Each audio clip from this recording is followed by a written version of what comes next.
Namaste. In today's video, I'm going to talk about the importance of Mahalayapaksha.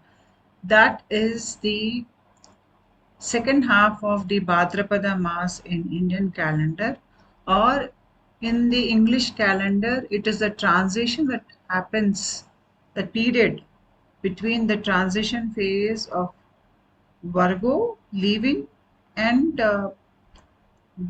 the Libra coming in. So during this phase, this is one of the darkest phases in the entire year.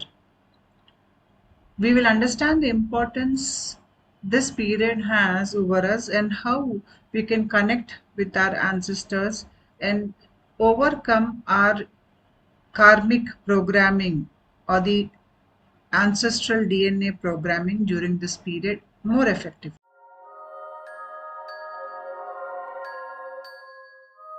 You can see the various phases of the moon. So this is the 15-day period where we offer certain things to our ancestors. We honor them. It is in the form of food and certain rituals. We do this so that we can attain the blessings of our ancestors. Apart from that, the other spiritual significance this rituals they have is it reduces the egoic influence our ancestors have over us. We all are aware in a spiritual awakening process that part of our healing also includes ancestral healing.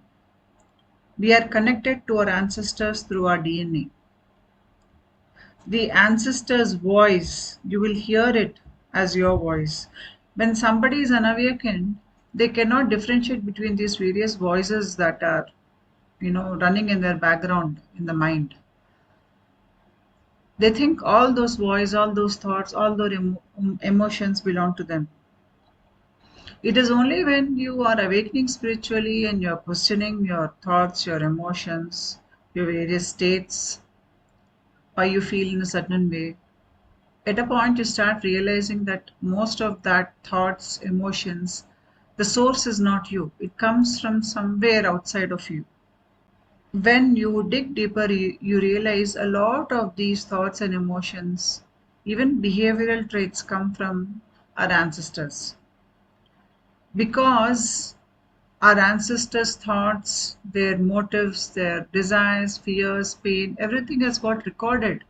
DNA is like a recording equipment. It records everything and it transfers it to us. When we listen to these voices, we think that these voices are our voices. We think that this pain is my pain.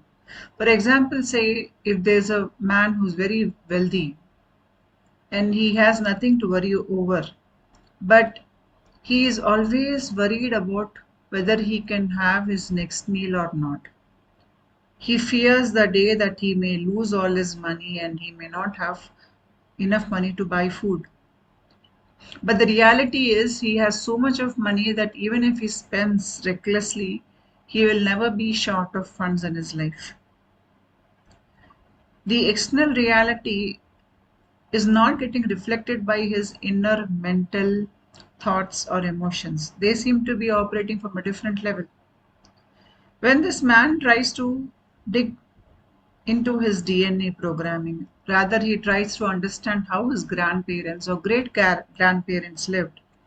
3, 4 generations before him, he realizes that his great grandfather, he was struggling to make ends meet. He was always worried about his next meal, and so were others in the family. So all these thoughts got recorded in the DNA and they got transferred to him. And those voices which he hears within him are actually the voices of his grandparents. The day he realizes it and the day he understands that he needs to distance himself from the voices of his great grandparents, he makes a conscious effort here. Very soon he will come out of it. Now he starts expressing his real self to the world. So we are covered with layers of ignorance, our own desires, our own fears, pain. The soul has evolved over many lifetimes. There is something which has a particular attribute to it. It has certain qualities to it, certain potentialities associated with it. It is able to express itself as an independent entity. But this self, or the authentic self, it is covered with layers of ignorance. Our own ignorance, our own pain, our own fears, our ancestors' programming, some programming taken on by the culture, social structures. So we have this authentic self covered in layers of different types of egoic substances. You can call it psychic substances. Because of all these coverings, we are not able to express a true authentic self to the external world. And a major milestone in spiritual awakening process is when we can reach that zone where we are expressing, we know what we are, our authentic self, and we are able to express it to the external world. That is a major landmark in your spiritual awakening process. When you reach that place, it simply means you have to come out of all these unnecessary, unwanted coverings. The Mahalayapaksha, which is right now running, it has started on September 18th and it's going to be there till this no moon day. So this Mahalayapaksha, this is a very important phase in the entire year. The reason being that if you think of the play of life on earth, it is a play between life and death, light and dark. When you think of the life and death as two different dimensions, life being associated with light and death being associated with dark, these two dimensions, they come a little closer in their play with each other during this Mahalayapaksha phase. The veil that is there between the light and dark, it thins down during this phase because you are entering one of the darkest areas in the entire year. The nights are long, there's more darkness than light on earth. During this phase, the veils between the living and the dead, they thin down a little.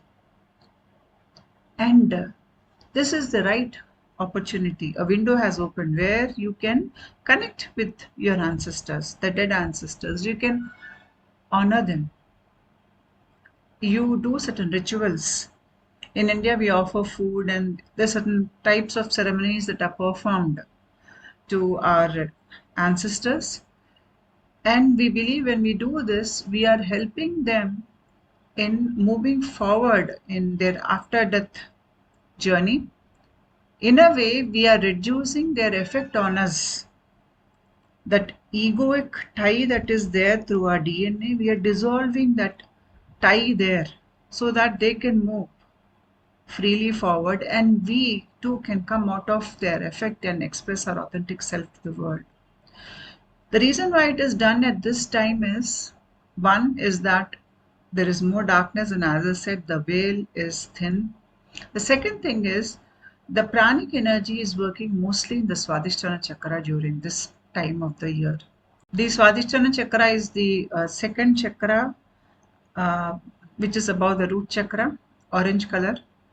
And our sense of self, once we have healed, it comes from Swadhisthana chakra. Swadhisthana chakra, it represents your connection with yourself. How you are connected to yourself. How you are connected to your thoughts, your emotions. Is it healthy or unhealthy? To reach a healthy place here, you need to have to integrate your masculine and feminine sides. You must have come out of your egoic, lower egoic dispositions, and you have to come out of your ancestral programming. When you do all these things, what happens is the self attributes which I spoke about, which you have sort of developed over many lifetimes. Now is the time to express your authentic self to the world. The Swadhisthana chakra, it represents the connection you have with yourself. whether you are your friend or whether you are your foe, whether your actions, thoughts, emotions are causing you pain or whether they are causing you a kind of a peaceful state. How you feel, how you think, you are responsible for it. So by the time you come here, you have understood to express your authentic self, and you no longer have self-worth issues. You have accepted yourself. You have seen yourself. You understand your potential. You understand your drawbacks. You are aware of the light and dark within you, and you have accepted yourself totally. Now, from this state onwards, your inner voice will come down because you have understood yourself. Once you have understood yourself, the inner chattering mind falls away. There is no need for it, and you will not care much about it. When you are not feeling aversion or attachment or interest in the various workings of the mind loses hold over you automatically. So the chattering of the mind goes down. This Swadhisthana chakra, it is connected to your Vajranadi. Apart from that, Swadhisthana chakra, it is even connected to the parietal lobe in your brain. If you are undergoing the spiritual awakening process, you could have noticed that around this time every year, you will feel lot of energetic movements happening in the Swadhisthana area. This is where the pranic energy is working. The pranic energy is trying to purify this chakra here. And this is the right time where you can come out of ancestral program by doing Pitra Tarpana. This is the time where you can focus and meditate on your Swadhisthana chakra. This is the time where you can pray to Goddess Varahi. I made a video about Goddess Varahi and how she is connected to the Swadhisthana chakra. Generally, during this time frame, many people understand that they are under the power of ancestral programming. Generally, around this time, many people understand the effect of ancestral karma and how it is a thing that we need to work through and get it out of our system. Many even realize that they have come out of the ancestral programming during this time of the year. And many understand that they have reached this milestone, that is the authentic self getting expressed through them during this time of the year, because this is the time where the Swadhisthana chakra is very active, and any small activity you do towards allowing your Swadhisthana chakra to heal, it will help you to connect you to your authentic self even strongly. The Mahalayapaksha, you will see that it is the various phases of the moon. The moon represents the mind. So the effect this phase has over our mind is very strong. And it can propel you forward very fast on the spiritual progression. Apart from that, the no moon day of this month, which should be coming in the next 3-4 days, that is very auspicious to do Pitru Tarpana. Men and women, both of them can do it for their ancestors. You can even do Pitru Tarpana for your aunts and uncles. When you do Pitru Tarpana, in a way, you are respecting the ancestors who were there in your family. You understand and send them your good wishes. At the same time, you are even trying to dissolve the egoic connection between them and you so that you can come out of the karmic conditioning.